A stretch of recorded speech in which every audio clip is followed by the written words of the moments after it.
full of goosebumps. This absolutely brings tears to my eyes. A transgender man has just opened fire on kids at a church. At this point, we know we have a total of 19 victims from this tragedy. 2 were young children, ages 8 and 10, that were sitting in the pews at Mass when they were shot and killed. They were pronounced deceased on the scene. There were another 14 children between the ages of 6 and 15 that were injured by gunfire. There were also 3 adults in their 80s that were parishioners here attending Mass that were also shot in this incident. Local law enforcement, our county, our state, and all of our federal law enforcement partners have been here, and we are all working tirelessly to uncover the full scope of what happened, to try and identify a motive why it happened, and whether there are any other further details. It's a transgender fake woman. Do we need any other motives than this? Gonna come back to this video, but you must hear what Mayor Frey, the mayor of the city which this has occurred in, Minneapolis, has said on the incident. You're gonna be absolutely shook. I have heard about a whole lot of hate that's being directed at our trans community. Anybody who is using this as an opportunity, using this. Gotta stutter clearly because we can't hear you, buddy. In fact, we don't hear a word you say. To villainize our trans community or any other community out there has lost their sense of common humanity. We should not be operating out of a place of hate for anyone. We should be operating from a place of love for our kids. Kids died today. This needs to be about them. This needs to be wrapping our arms around these families with every bit of love that we can possibly show. First of all, Mayor Frey, they are not your kids. If this had been your children, you'd been acting all different. But let's say you're talking about kids in general. If you love kids so much, don't you see a pattern? And I want all of you just to know exactly where we are as far as our neighbors go. Minneapolis will continue to be a safe haven for undocumented immigrants, for our trans community. Regardless of who you are or where you come from, Minneapolis is a place where you should be proud to call home. So not only you could possibly have killer trans people, you're also gonna have illegal immigrants. What can I say, Minneapolis? You have it all. 2 years ago, Governor Tim Walz has signed a bill establishing Minnesota as a trans refugee state. And now they are gonna blame Republicans for this. I'm gonna do it. Guess what? Love wins. Here you go.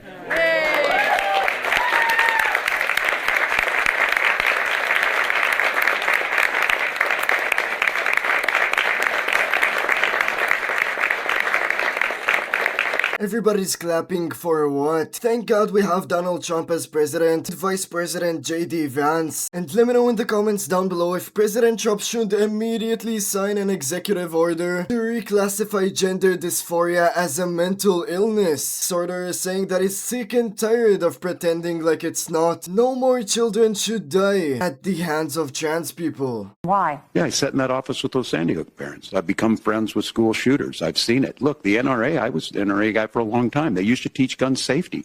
I'm of an age where my shotgun was in my car so I could pheasant hunt after football practice. That's not where we live today. And several things I want to mention on this is, talking about cities and where it's at, the number one where the most firearm deaths happen in Minnesota are rural suicides. And we have an epidemic of children getting guns and shooting themselves. And so we have, and we should look at all of the issues. Are you still friends with school shooters? I've become friends with school shooters.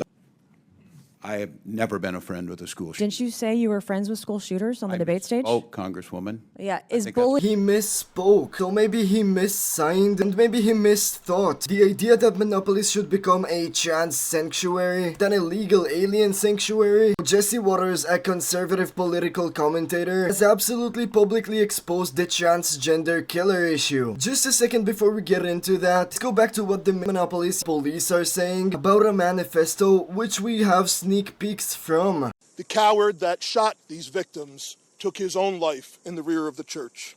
The families of All of the children that have been affected have been notified.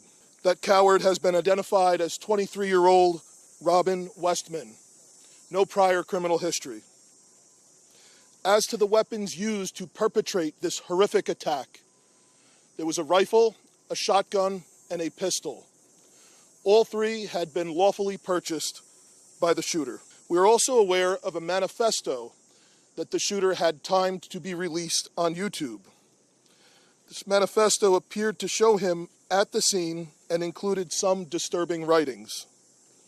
That content has since been taken down with the assistance of the FBI, and it now remains under active review by our investigators.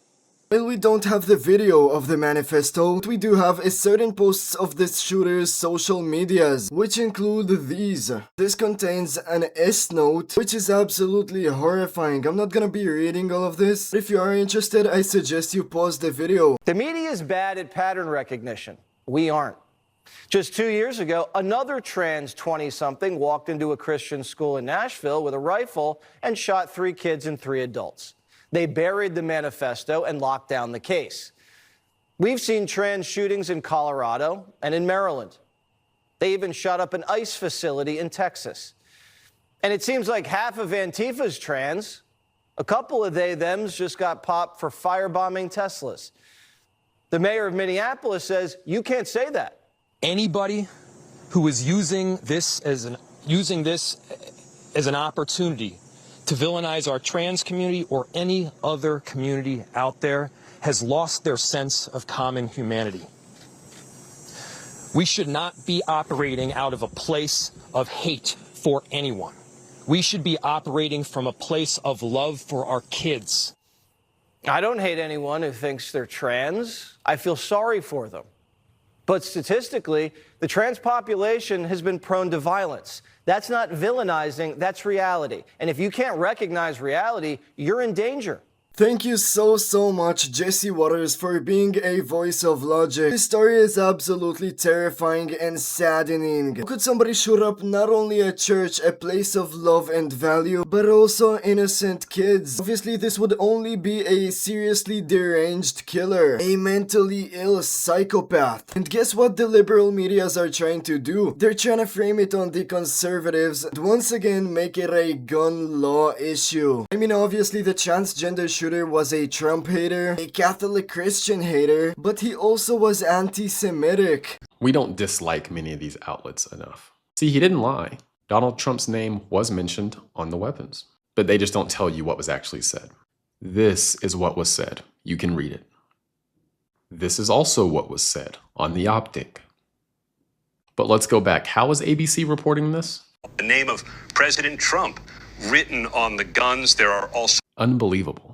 Now, why wouldn't they want to report what was actually written on the guns? Because if they actually tell you what was said, then we might have to ask, well, how did this person get to the point where they thought they needed to do that to the president? Who's saying what and what media is covering it, and how are they covering things to get people to believe these things and think them? Then Democrats and the media on the left might have to look in the mirror and say, hey, the rhetoric that we've been pushing and spouting is dangerous. We've been saying things that are out of control, and we've been manipulating people emotionally to the point where they feel like they need to take action against someone's life. They don't want to have that conversation. They want to continue to push lies. They want to continue to manipulate people in the direction they want people to go, and they don't want to have the consequences for it. Like, it's so blatant, like they can't even report what was said. For example, they mentioned criticisms of Israel. You know what else this person wrote? Wasn't enough.